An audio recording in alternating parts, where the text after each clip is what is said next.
با سلام و خسته نباشید. برای مراحل نخ کردن سردوزای ویلوک، بعد از اینکه نخ از رو آنتن رد میشه، از پشت کار به این صورت عبورش میدیم و از بالا به این قسمت از پشت میزان نخ اینجا رو باید دقت کنید که قشنگ بین دو پولک قرار بگیره. بعد از رد شدن بین دو پولک با این حرکت انگشت بین فنر ردش میکنیم. بعد از اون از این شیاره بغل، بعد از این قسمت سوزن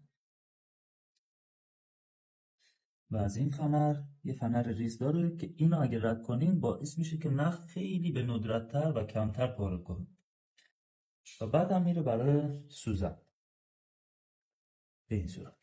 اون یکی نخ هم مراحل ابتداییش مثل نخ اول از پشت آنتن رد میشه،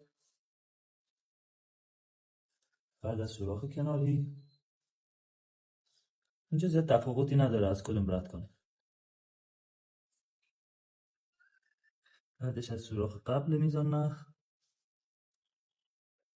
برای این قسمت هم باید دقت کنیم که حتما بین دو پولک قرار بگیره وگرنه کشش میزان نخ عمل نمیکنه.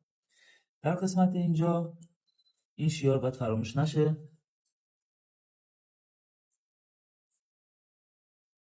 بعد از این قسمت